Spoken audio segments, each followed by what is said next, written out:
नमस्कार, मैं हूं विक्रम शर्मा और इस समय हम कुरुक्षेत्र के ब्रह्म सरोवर पे हैं, जहां पर ठंडी ठंडी हवाएं चल रही हैं और मौसम बड़ा खुशमिजाज है। इसी ठंडी हवाओं के बीच में हमारे साथ पंडित लक्ष्मीकांत को देखते हैं कि उनके जो तेवर हैं इस सुहाने मौसम में गर्म क्यों हैं।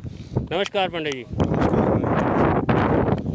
आप कहना चाह रहे थे अभी आप कि कुरुक्षेत्र का विकास के हजारों करोड़ रुपए आखिर कहाँ थमसा गया है। देखिए भाई, जहाँ तक कुरुक्षेत्र के विकास की बात है, इसको सुनते सुनते 6 साल गुजर गए हैं। कान भी बावड़े से हो गए हमारे, तो मतलब कानों से सुनना बंद हो गया। कुरुक्षेत्र का विकास, कुरुक्षेत्र का विकास, कुरुक्षेत्र का विकास। आज सुबह देखा था हमने, जब रात थोड़ी सी बारिश आई थी और कुरुक्षेत्र की तमाम सड़कों के ऊपर जल भराव हो गया था, हर सड़क पर पानी खड़ा था। वो कुरुक्षेत्र के विकास की कहानी बता रहा था कि कुरुक्षेत्र में कितना विकास हुआ है। मेरे ख्याल में मेरे बताने की ज़रूरत नहीं है, सारी दुनिया ने वो देखा है। तो अभी ये पंडित लक्ष्मीकांत शर्मा जी थे, अभी इनसे और आगे बातचीत करेंगे। इतने में हम आपसे गुजारिश करते हैं कि कृपया खबर को ज़्यादा से ज़्यादा शेयर कीजिए ताकि अन्य लोगों तक भी पहुंच सके कि कितने हज़ार करोड़ रुपए आकर के भी विकास है या विनाश है। हम पंडित लक्ष्मीकांत शर्मा जी से पूछेंगे। पंडित जी, जिस तरह से हज़ारों करोड़ रुपया आया है और सड़कें आप बता रहे हैं कि किस तरह से चल रहा है काम, तो इसको आप कैसे देखते हैं? देखिए साहब, जहाँ तक हज़ारों लाखों करोड़ की बात है यार, अब तो मतलब सही पूछो तो इस सरकार से तंग आ चुके हैं। मतलब इतनी नालायक सरकार है, झूठ बोलने में माहिर है, इतना झूठ बोलती है कि प्रभु इसको कहाँ बख्शेगा, मेरी समझ में नहीं आता। लेकिन जहाँ तक मैं कुरुक्षेत्र की बात करता हूँ, कुरुक्षेत्र की सड़कों की है कि रात थोड़ी देर की बारिश आई थी और सुबह हर सड़क तालाब बनी हुई थी। मेरी जो असली चिंता है, मैं जो आपको कहना चाहता हूँ, मेरी असली चिंता ये है कि पिछले साल इसी महीने की बात है, जुलाई का महीना था, कुरुक्षेत्र में थोड़ी सी बारिश हुई थी और कुरुक्षेत्र पूरा का पूरा बाढ़ के अंदर डूब चुका था। कुरुक्षेत्र की जो सरस्वती कॉलोनी है, खेड़ी मारकंडा का कॉलोनी है, सेक्टर 3, सेक्टर 30 का एरिया है, कुरुक्षेत्र के चारों तरफ पानी भर गया था। मेरी चिंता इस बार फिर वही की वही है कि हर बार जब भी बाढ़ आती है, प्रशासन लगा लीजिए, यहाँ की सरकार लगा लीजिए, यहाँ के स्थानीय नुमाइंदे लगा लीजिए, बड़े बड़े दावे करते हैं कि कुरुक्षेत्र में इस बार बाढ़ का पानी नहीं भरेगा। पिछली बार हम लोगों ने देखा है, आप लोग भी थे, मीडिया भी पूरा था। मीडिया को मैं इस बात के लिए बधाई भी देता हूँ कि पूरे कुरुक्षेत्र की असली तस्वीर मीडिया ने पेश की थी। कमोबेश वही हालत अब है। पूरे 1 साल के अंदर मुझे तो कहीं ऐसा लगा नहीं कि कुरुक्षेत्र के अंदर उस जल निकासी का जो कॉलोनी, जो चारों तरफ का जो पानी है, पीपली से उधर सेक्टर 3, 30, खेड़ी मारकंडा, सरस्वती कॉलोनी, मोहन नगर का जो एरिया है, लायलपुर बस्ती है, कि इस एरिया के अंदर कहीं भी पानी की निकासी का कोई इंतजाम हुआ हो, मुझे नहीं लगता। और अब खौफ डर इस बात का है कुरुक्षेत्र के लोगों के बीच में कि अगर इस बार गलती से कहीं थोड़ी बहुत बाढ़ आ गई तो कुरुक्षेत्र का होगा क्या, कुरुक्षेत्र में होने वाला क्या है, इस बात की चिंता हमें सताई जा रही है। पंडित जी, आपने चिंता की है तो अच्छी बात है, चिंता करनी भी चाहिए, आप यहाँ के निवासी हैं। मैं आपसे पूछता हूँ कि कुरुक्षेत्र की जो सड़क है वो लाइफलाइन मानी जाती है, पीपली से लेकर कुरुक्षेत्र के विश्वविद्यालय के 3rd गेट तक उसका कार्य अभी चल रहा है, तो उस कार्य को आप कैसे देखते हैं? क्योंकि वहाँ कोई जो ठेकेदार है उसने जो है अपनी मर्जी से भी कार्य कर रहा है, कोई खेद नहीं जताया हुआ, कोई ट्रैफिक व्यवस्था नहीं है, इसको कैसे लेते हैं आप? देखिए भाई, जहाँ तक कुरुक्षेत्र की जो हार्टलाइन जिसको बोलते हैं, हम इसको हार्टलाइन कहते हैं कि कुरुक्षेत्र के अंदर मुख्य सड़क एक ही है, 3rd गेट से पीपली तक का सड़क है। ये सड़क पिछले साल इन्हीं दिनों में बाढ़ के अंदर टूट गई थी। पिछले साल की कहानी तो ये थी कि 1100 करोड़ रुपए के जो राशि थी उसमें से ईंट मिट्टी से ही सड़क बनी गई थी। चलो देर सवेर जो भी हुआ, हमने भी शोर मचाया था, हम भी सत्ता पक्ष से लड़े भी हैं, हम सड़कों पर भी उतरे हैं, कांग्रेस सड़कों पर उतरी है। कहीं ना कहीं जाकर के तब शायद सरकार को थोड़ी बहुत शर्मिंदगी महसूस हुई थी। सड़क का टेंडर किया गया, जो अब तक मुझे पता है कितना सत्य है उसमें, क्या बात कहते हैं कि 3-4 ठेकेदार जो भी आए वो सड़क का काम छोड़ करके भागते रहे।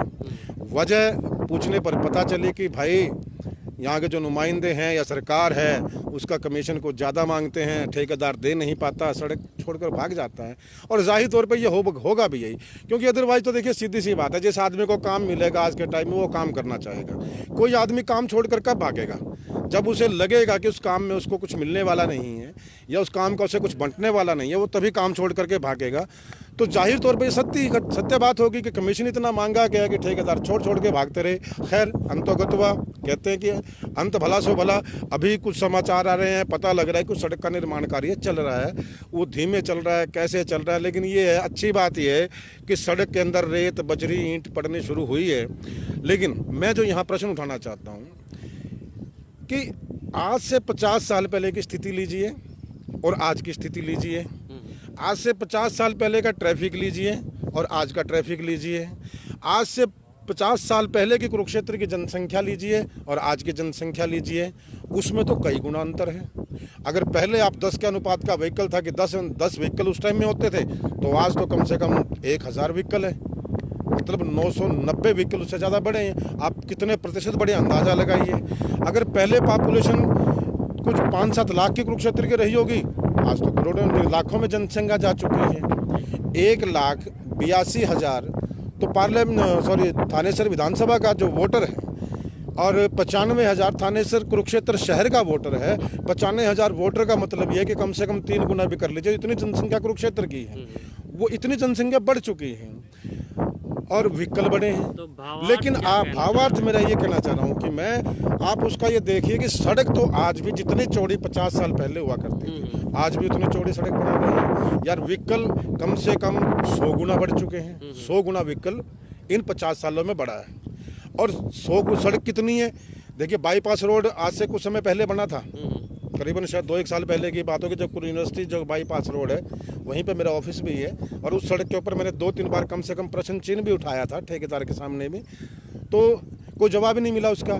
लेकिन मज़े की बात देखिए आप ये कि जो सड़क 50 साल पहले 18 फीट की मेरे ऑफिस के सामने थी, बाईपास रोड जिसको बोलते हैं, यूनिवर्सिटी बाईपास रोड के नाम से, 50 साल के बाद वो सड़क कुरुक्षेत्र की बनती है, तब भी 18 फुट की बनाते हो यार। क्या नॉनसेंस चल रही है, क्या रहा है इस देश के अंदर। 50 साल में व्हीकल 100 गुना बढ़ता है। 50 साल में कुरुक्षेत्र की जनसंख्या कम से कम लाखों में बढ़ जाती है, लेकिन आप जो सड़क बना रहे हो वो फिर भी 18 फुट की बनाते हैं। और फिर चलो आपने 18 फुट की बनाई, मान लिया आपका बजट इतना था, जो भी था जैसा भी था, आपने 18 फुट की बना दी। उस 18 फुट की सड़क के दोनों तरफ 3-3 फुट के ब्लॉक लगाए गए। शर्मिंदगी की बात है कि जो शहर का मुख्य मार्ग है उस पर आप ब्लॉक लगा रहे हो। अगर आपको 24 फुट सड़क की चौड़ाई करनी है तो क्यों नहीं पक्की कर देते उसको, क्यों नहीं सीसी की, तो उसको जिस तरीके का आप तार को 3-3 फुट ब्लॉक किस लिए लगा रहे हो, क्यों नहीं 24 फुट की सड़क बनाते हैं? तो कहने का मतलब है कि कुछ ना कुछ घोटाला वहाँ भी चल रहा है। देखिए साहब, घोटाला तो भारतीय जनता पार्टी का पर्यायवाची शब्द है, दूसरा नाम भारतीय जनता पार्टी का घोटाला है। अब ये सड़क जिसकी मैं हार्ट लाइन की बात कर रहा हूँ, मैं इसकी 1 मिनट में बात करूँगा। ये 3rd गेट से पीपली तक का सड़क है। ये 50 साल पहले जितनी चौड़ाई इसकी थी, आज भी उतनी चौड़ाई शेर के पट्टे बना रहे हैं। बताओ यार, कहीं तो सोच लो कि 50 साल के अंदर कुछ तो कुरुक्षेत्र के अंदर बढ़ा होगा, व्हीकल 100 गुना बढ़ गए, उसकी चौड़ाई बढ़ा दो। लेकिन नहीं, तो ये भी बड़े खेद की बात है कि 50 साल के बाद एक सड़क बने और वो उतने उसका मार्ग बने, उसी हिसाब से चले। तो भाव ये है कि विकास कहने के नाम पे है, विकास शायद भारतीय जनता पार्टी ने विकास शब्द अपने बच्चों के नाम का सोच लिया है कि हम अपने बच्चों का नाम विकास रख देंगे तो विकास हो गया। एक पंडित जी और सवाल है मेरा कि ये विकास के मुद्दे की तो बात हो गई, एक राजनीतिक जो गलियारों में चर्चा चल रही है कि मुख्यमंत्री सीएम खट्टर ने कहा है सुरजेवाला को तंज कसा है, मान लीजिए कोई ऐसा, कि उन्होंने कहा है कि गांधी परिवार की जो है छोड़ करके आप गंगा जल में नहा करके और आप कहीं और ठिकाना ढूंढ लिए राजनीति के लिए, तो इस पर आप क्या कहना चाहेंगे? देखिए साहब, पहले तो खट्टर साहब के बारे में क्या कहें। खट्टर साहब पर टिप्पणी करना मैं मानता हूँ कि शायद हम किसी काबिल ही नहीं रहे। वो व्यक्ति ऐसा है, वो कुछ भी बोल देता है। वो किसी की बहन बेटी के बारे में बोल देता है, वो रेप के मामले में गलत बोल जाता है, वो रेप को कंसेंट का मामला बताता है, किसी ब्राह्मण को कहता है तेरी गर्दन फरसे से उड़ा दूंगा।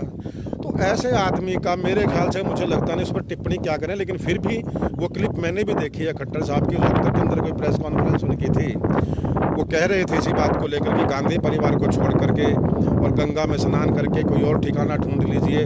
तो पहले बात तो मैं आपके माध्यम से खट्टर साहब से पूछना चाहता हूँ, भाई कम से कम ठिकाना तो बता देता साथ ही साथ भी फलाना ठिकाना ढूंढ लीजिए। ठिकाना आप सब जानते हैं कि मध्य प्रदेश के अंदर क्या किया, राजस्थान में क्या इनकी शातिराना चालें चल रही हैं, क्या करना चाहते हैं। अब हरियाणा में जो ये सलाह दे रहे हैं भाई रणदीप सिंह सुरजेवाला को या किसी और हमारे नेता को, उसमें उन्होंने कुछ और भी नाम कहा हुआ है बड़े नेताओं के बारे में। मैं खट्टर साहब से आपके बारे में ये कहना चाहता हूँ, वैसे तो खट्टर साहब ने खुद ही बता दिया कि भारतीय जनता पार्टी भ्रष्टाचार और अपराध की जननी है।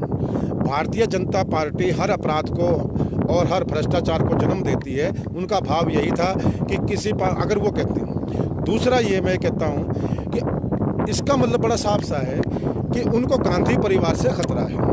नरेंद्र मोदी नेहरू जी के पीछे पड़े हैं, नरेंद्र मोदी इंदिरा जी के पीछे पड़े हैं और खट्टर साहब भी गांधी परिवार के पीछे पड़े हैं। मतलब गांधी परिवार से खतरा है और ये भारतीय जनता पार्टी अच्छी तरह जानती है कि अब इनका वक्त आ चुका है और गांधी परिवार ही इनके साम्राज्य का अंत करेगा, ये भी तय है। और खट्टर साहब, आप भारतीय जनता पार्टी की चिंता करो यार।